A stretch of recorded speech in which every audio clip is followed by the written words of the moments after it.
पिछले एपिसोड में हमने देखा था कि दा फेंग जब प्रिंसेस का इलाज कर रहा था तब वहां पर जुगुन नाम का एक बंदा आ चुका था जिसको शिया ने भेजा था ताकि वो यहाँ पर दा फेंग की जान ले सके। जुगुन दा फेंग से लड़ना शुरू कर देता है लेकिन दा फेंग उसका बढ़िया तरीके से मुकाबला करता है और उसको तो उसके ऊपर एक भी अटैक करने देता ही नहीं। अपने हेवन पिलर का इस्तेमाल करते हुए 2-3 अटैक के अंदर ही उसने जुगुन की हालत खराब कर दी थी, जिस वजह से जुगुन भी अपनी जान बचाकर वहां से भाग जाता है। इसके बाद सभी इंपीरियल सिटी में अच्छे से घूमने लग जाते हैं, लेकिन घूमते हुए उन्हें ये पता चला था कि इंपीरियल सिटी के अंदर भी कुछ कुछ जगह पर जो माउंटेन गॉड की मूर्ति रखी है वो दा फेंग के करीब जाते ही अपने आप टूट रही है। किसी को समझ तो नहीं आता ऐसा क्यों हो रहा है, लेकिन इस चीज से सभी परेशान जरूर थे। जिसके बाद यहाँ से ये एपिसोड शुरू होता है। तो इस एपिसोड की शुरुआत में प्रिंसेस जो थी वो लाइब्रेरी के अंदर से जितनी भी टेक्निक वगैरह होती है उन सभी को उठा लेती है। उसने बहुत सारी टेक्निक वगैरह को खरीद लिया था। जूडी प्रिंसेस से कह रही थी कि अरे आप प्रिंसेस इतनी सारी टेक्निक का क्या करेंगे, ये सब हाई लेवल की टेक्निक है और आप इतनी सारी अच्छी अच्छी टेक्निक खरीद कर उस गधे दा फेंग को क्यों देना चाहती हैं। दा फेंग इतनी सारी टेक्निक वगैरह का क्या करेगा। जिस पर प्रिंसेस कहती कि देखो दा फेंग की जो कल्टीवेशन पावर है ना वो बड़ी मिस्टीरियस है। कल रात भी जब वो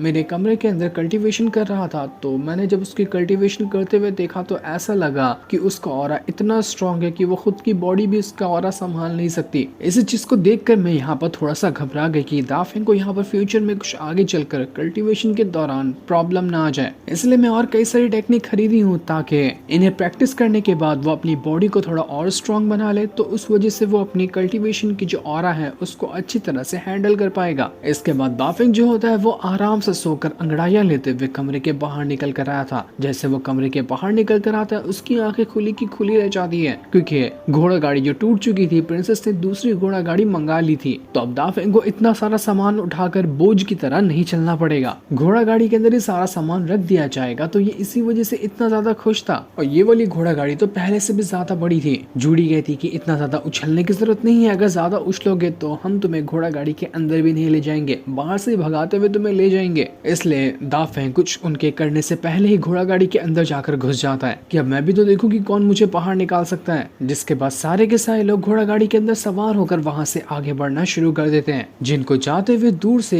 वो जो शियाओ था उनके ऊपर नजर रखे होता है कि आखिरकार ये लोग शहर से बाहर तो निकले, अब अकेले दिखकर इन लोगों के ऊपर हमला करना बेहतर होगा। शहर में पब्लिक के सामने तो हमला नहीं किया जा सकता था, लेकिन ये लोग शहर के जब बाहर है तो यहाँ पर आराम से हमला किया जा सकता है। घोड़ा गाड़ी के अंदर दा फेंग की बदन में काफी ज्यादा दर्द हुआ था, क्योंकि रात भर उसने अच्छी तरह से अपनी प्रैक्टिस की थी तो उसके बदन दर्द कर रहे थे। प्रिंसेस कहती है कि अगली बार थोड़ा आराम से कल्टीवेशन कर लेना ताकि इतनी ज्यादा तकलीफ तुम्हें ना हो। खैर वो सब छोड़ो, मुझे ये बताओ कि आखिर तुम माउंटेन को छोड़कर क्यों निकले थे, और जब तुम माउंटेन में रहा करते थे तो वहाँ की जिंदगी तुम्हारी कैसी थी, तुम कैसे अपनी लाइफ को माउंटेन के अंदर ही गुजारा करते थे। मुझे उन सब चीजों के बारे में जानना है। दा फेंग कहता है कि अरे यार क्या सुनोगी, सुनकर ना तुम्हारा मूड खराब हो जाएगा, क्योंकि वहाँ पर कुछ खास करने को था ही नहीं, सब कुछ एकदम ज्यादा बोरिंग था। सिर्फ एक चीज थी खास करने के लिए, जब मेरे मास्टर थे वो मुझे कहानियां सुनाया करते थे तो तभी मुझे थोड़ा अच्छा लगता था। उसके बाद तो सारा टाइम बस ऐसी बोरिंग तरह से जाया करता था। यहाँ पर ये लोग आराम से आपस में बातें कर रहे थे, लेकिन तभी जो लड़की घोड़ा गाड़ी चला रही थी उसके सामने शियाओ पहुंच जाता है। इस वजह से अचानक में उसको ब्रेक लगाना पड़ता है। जनरल वहाँ पर शियाओ से कहता है कि आखिर तेरी हिम्मत कैसे हुई वापस से यहाँ पर आने की, पिछली बार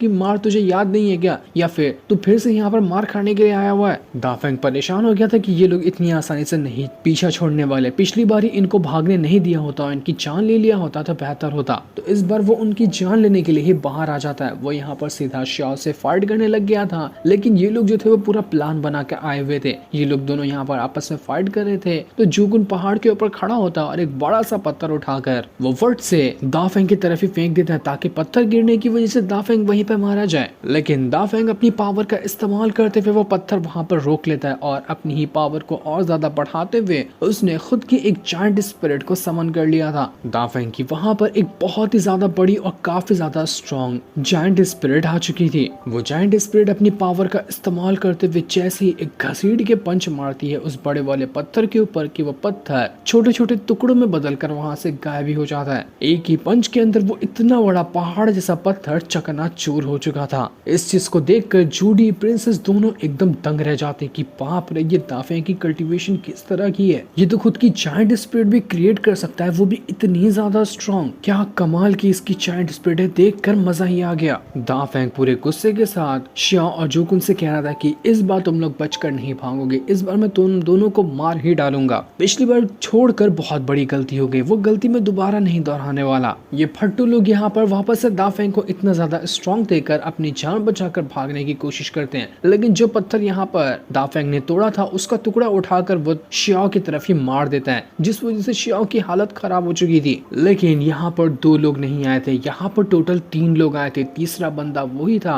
जिसने कल रात को जुकुन और शियाओ के साथ एक डील करी थी, उसने उसको अपना बैज दिखाया था ना, वही बंदा यहाँ पर आ चुका था जो दाफेंग के ऊपर हमला करने की कोशिश करता है। दाफेंग तो उसको पहचानता भी नहीं कि अब ये कौन आ गया, लेकिन जब वो उसके ऊपर हमला कर रहा था तो दाफेंग भी अपना अटैक करना शुरू कर देता है। पर जो बंदा यहाँ पर आया हुआ था उसकी पावर काफी ज्यादा खतरनाक थी, उसने एक ही घसीट के दाफेंग को पंच कर मारा था। दाफेंग की जायंट स्पिरिट वहां पर खत्म हो जाती है। दाफेंग शॉक में जा चुका था कि ऐसा कैसे हुआ, इसका एक पंच मेरी जायंट स्पिरिट को कैसे खत्म कर सकता है। बड़ी मिस्टीरियस टेक्निक है और काफी खतरनाक स्किल है इसकी। आखिर ये है कौन और मैंने इसका क्या बिगाड़ दिया जो ये मेरे पर हमला करने के लिए आया हुआ है। लेकिन ये कोई भी क्यों ना हो, मैं इसको नहीं छोड़ने वाला, मैं भी तो दिखाऊं इसको कि मैं क्या कर सकता हूँ। तो दाफेंग वापस से अपनी पावर को एक्टिवेट करता है और पूरे गुस्से के साथ वो उस बंदे के साथ फाइट करने के लिए चला गया था। वो एक ही पंच में उस बंदे को पीछे धकेल देता है, लेकिन वो बंदा रुकने को तैयार नहीं था और उस बंदे को कुछ हुआ भी नहीं होता है। तो वो बंदा वापस से दाफेंग के साथ फाइट शुरू कर देता है। दोनों के बीच में बहुत जबरदस्त फाइट हो रही थी। वो दोनों ही अपनी पावर का इस्तेमाल करते हुए एक दूसरे के ऊपर अटैक किए जा रहे थे। वो बंदा दाफेंग को अच्छी खासी टक्कर देता है, जितना कि जुकुन और शियाओ नहीं दे पा रहे थे, पर फिर भी दाफेंग को कुछ होता नहीं। दाफेंग यहाँ पर अपने पावर का इस्तेमाल करते हुए उस बंदे को उठा कर फेंके जा रहा था। वो जो बंदा आया था अपनी पूरी आर्मी को लेकर आया था, उसकी काफी बड़ी फौज भी वहाँ पर आई हुई होती है। लेकिन जब उन फौज का लीडर ही यहाँ पर ऐसा कुत्तों की तरह मार खा रहा था दाफेंग से, तो वो जितनी भी फौज वाले लोग थे वो सभी डर कर वहाँ से भागने लग जाते हैं। लेकिन एक गुस्से भरी निगाहों से दाफेंग को देखते हुए जा रहे थे, मतलब कि ये लोग वापस से जरूर आएंगे दाफेंग से फाइट करने के लिए। जनरल जो था वो दाफेंग के पास आकर कहता है कि अरे यार दाफेंग, तुम्हारी जायंट स्पिरिट तो बड़ी कमाल की थी, तुमने जब जुकुन से फाइट की थी तब उसका इस्तेमाल क्यों नहीं किया था, मैं देखना चाह रहा था। जिस पर दाफेंग कहता है कि अरे नहीं, ये टेक्निक मेरे पास पहले नहीं थी, प्रिंसेस ने मुझे एक टेक्निक वाली किताब दी थी, उसके अंदर से कल रात को ही मैंने ये जायंट स्पिरिट की टेक्निक सीखी है। मानना पड़ेगा बड़ी कमाल की टेक्निक थी ये, और इस टेक्निक को ज्यादा टाइम भी नहीं हुआ सीखे हुए, तभी उस बंदे के एक पंच से ये जायंट स्पिरिट खत्म हो गई। थोड़ा सा टाइम लगेगा, मैं एक्सपर्ट हो जाऊँ ना तो अपनी जायंट स्पिरिट का और अच्छे से इस्तेमाल कर पाऊंगा। जनरल कहता है कि वाह दाफेंग, तुम तो बड़े कमाल के हो, तुम्हारा जैसा बंदा अगर साथ में हो ना तो किसी चीज की टेंशन लेने की जरूरत ही नहीं है। अब चाहे सामने एक हो या एक पूरी आर्मी, वो तुम्हारा कुछ नहीं बिगाड़ सकती। दाफेंग इतनी ज्यादा अपनी तारीफें सुनकर शर्मा जाता है। वो उससे कहता है कि अरे यार, अब मैं इतना भी कुछ खास नहीं, जो तुम मेरी इतनी ज्यादा तारीफें कर रहे हो, तारीफें सुनकर मैं थोड़ा शर्मा गया। प्रिंसेस भी दाफेंग से कह रही थी कि मुझे नहीं पता था कि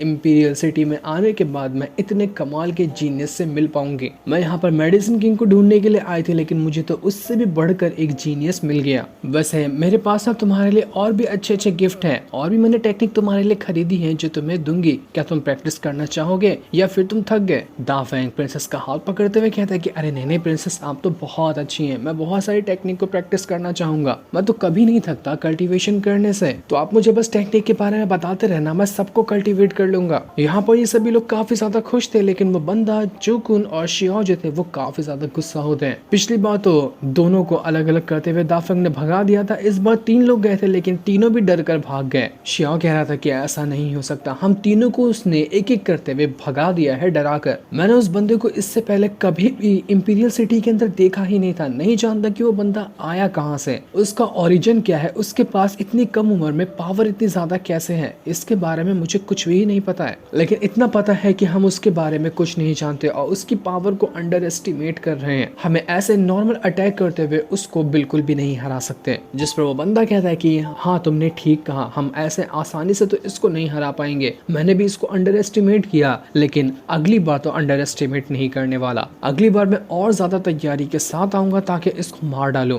उसे सामने से दाफेंग प्रिंसेस की और बाकियों की घोड़ा गाड़ी जो थी वो जाते हुए दिखा देती है। वो बंदा कह रहा था कि ये घोड़ा गाड़ी तो प्रिंसेस के महल की तरफ नहीं जा रही, तो आखिर ये लोग जा कहाँ रहे हैं? जिस पर शिया बताता है कि मेरे ख्याल से ना ये लोग जा रहे होंगे चेनियान विलेज के अंदर, जो कि यहाँ से पास ही में है। तो वो बंदा कहता है कि ठीक है, अगर ये चेनियान विलेज जा रहे हैं ना तो एक काम करो, तुम भी इनसे पहले चेनियान विलेज में पहुंच जाओ और जाकर देखो कि वो लोग यहाँ पर क्या करने के लिए आए हैं। अच्छा अच्छा मौका मिले इनके ऊपर हमला करने का तो मुझे बता देना, मैं पहुंच जाऊंगा। तो वहीं घोड़ा गाड़ी के अंदर दाफेंग अभी भी अपना कल्टीवेशन वगैरह कर रहा था। जूडी जो होती है वो प्रिंसेस से कहती है कि प्रिंसेस आखिर हम यहाँ से ना चेनियन विलेज के अंदर क्यों जा रहे हैं, हमें तो महल जाना था ना, तो चेनियन विलेज में ऐसा कौन सा काम आ गया। जिस पर प्रिंसेस कहती है कि अरे मैं यहाँ पर ना थोड़ा टाइम पास कर रही हूँ, अगर हम महल में गए ना तो इसको इसकी जो सीनियर सिस्टर है वो जरूर मिल जाएगी, अगर वो मिल गई तो ये उसके साथ हो जाएगा, तो इसलिए मैं यहाँ पर थोड़ा सा टाइम स्पेंड कर रही हूँ ताकि इसकी सीनियर सिस्टर चली जाए और फिर दाफेंग अपनी सीनियर सिस्टर से मिल ही ना पाए। मैं दाफेंग को ऐसे खोना नहीं चाहती, इसलिए मैं ये कर रही हूँ। दाफेंग जब भी मेरे साथ होता है तो मेरी सारी टेंशन खत्म हो जाती है, इसलिए मैं दाफेंग को अपने साथ ही रखना चाहती हूँ ताकि मैं जान सकूं कि असल में दाफेंग का सीक्रेट क्या है, ये किस तरह का बंदा है और ये कैसे इतना ज्यादा स्ट्रॉन्ग है। साथ ही में इसकी मदद भी करूंगी ताकि ये और ज्यादा स्ट्रॉन्ग बन जाए। लेकिन आखिर ये दाफेंग की सीनियर सिस्टर है कौन और इतना बड़ा कौन सा सीक्रेट है जिसका नाम सुनते ये लोग डर जाते हैं, वो हमें थोड़े टाइम के बाद पता चलेगा। इसके बाद सभी वहाँ से चेनियन विलेज के अंदर पहुंच जाते हैं। यहाँ पर आते साथ ही विलेज का जो लीडर था वो जल्दी से प्रिंसेस को ग्रीट करता है कि प्रिंसेस आप आ गई, हम तो कब से आपके आने का इंतजार कर रहे थे, आपका स्वागत है हमारे चेनियन विलेज के अंदर। दाफेंग को पता नहीं था कि आखिर ये लीडर है कौन, तो जनरल उसको बता रहा होता है कि ये लीडर ना पहले